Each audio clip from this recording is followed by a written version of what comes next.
Hello friends, welcome to my channel. তোমরা সবাই কেমন আছো? আশা করি তোমরা সবাই খুব ভালো আছো।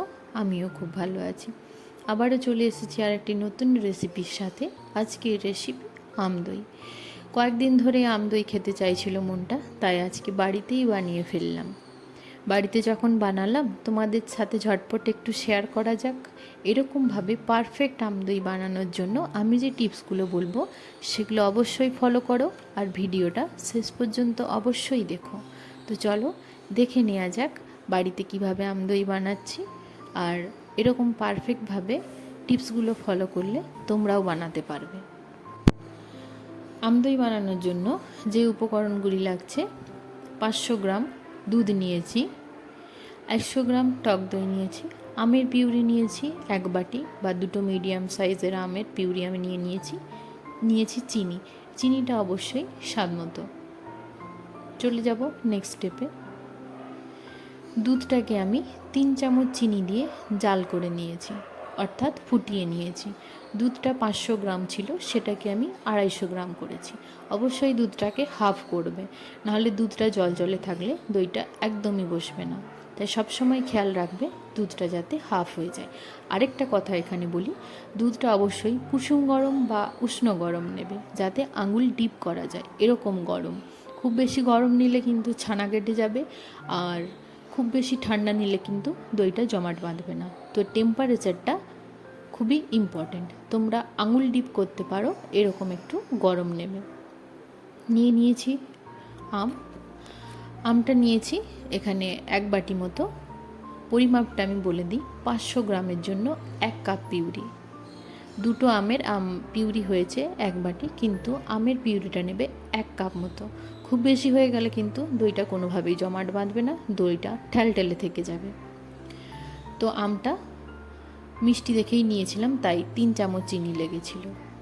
চিনিটা তোমাদের স্বাদ মতো ইউজ করো। আমটা যদি খুব টক হয় সেক্ষেত্রে চিনিটা একটু বেশি অ্যাড করতে হবে, আমটা যদি মিষ্টি হয় সেক্ষেত্রে 3 চামচ দিলেই যথেষ্ট। যে আমটা নিয়েছিলাম সেটা মোটামুটি মিষ্টি ছিল, তাই 3 চামচই যথেষ্ট। চলে আসি নেক্সট স্টেপে। দুধটা উষ্ণ গরম অবস্থায় নিয়ে এর মধ্যে এবারে আমের পিউরিটা আমি মিশিয়ে নেব। আমের পিউরিটা দিয়ে খুব ভালোভাবে মিশিয়ে নেব। দুধটার টেম্পারেচারটা অবশ্যই দেখে নেবে, ঠান্ডা নয় গরমও নয়, আঙুল যেন ডিপ করা যায় এরকম গরম, নাহলে দইটা কিন্তু জমাট বাঁধবে না। আর আমের পরিমাণটা যেন পারফেক্ট থাকে, মানে 1 কাপই নেবে।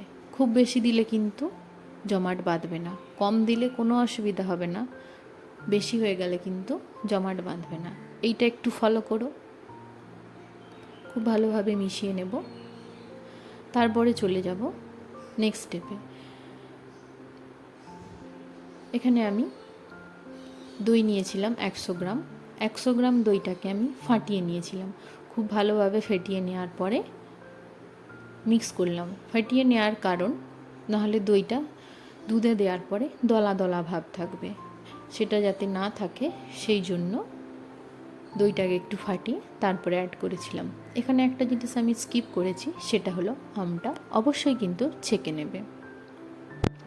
দিয়ে খুব ভালোভাবে মিক্স করবে।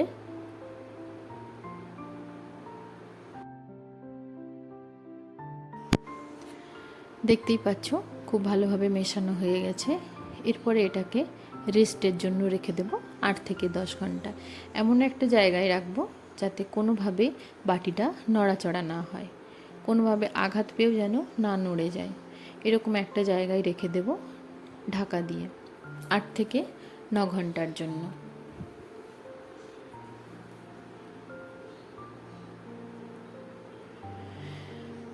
ঢাকাটাকে দিয়ে দেব।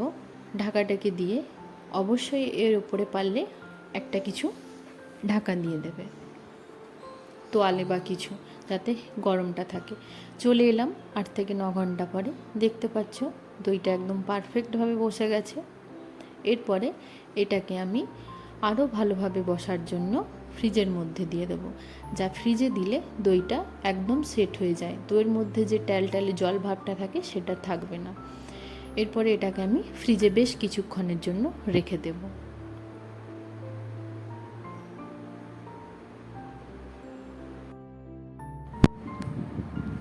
বেশ কিছুক্ষণ ফ্রিজে রাখার পরে দেখতেই পাচ্ছ দইটার কালারটাও খুব সুন্দর হয়েছে, দইটা বসেছে তো খুব ভালোই। দইটার ওপরে আমি কয়েক টুকরো আম দিয়েছি, আমটা কিন্তু ডুবে যায়নি, কারণ পারফেক্টভাবে দইটা বসেছে আর সেটও হয়ে গেছে। তোমরা চাইলে এরকম অনায়াসে বানাতে পারো, যেগুলো বললাম সেগুলো শুধু ফলো করলেই হবে, আর খেতে সত্যি অসাধারণ লাগে। তোমরাও বানিয়ে দেখো। তো আজকের এই রেসিপিটি তোমাদের কেমন লাগলো প্লিজ কমেন্ট করে জানিও। যদি ভালো লেগে থাকে লাইক করো, কমেন্ট করো, শেয়ার করো। চ্যানেলটা যদি ভালো তাহলে অবশ্যই সাবস্ক্রাইব করো। আজকের মতো এই পর্যন্তই। সবাই ভালো থেকো, সুস্থ থেকো, সাবধানে থেকো। টাটা।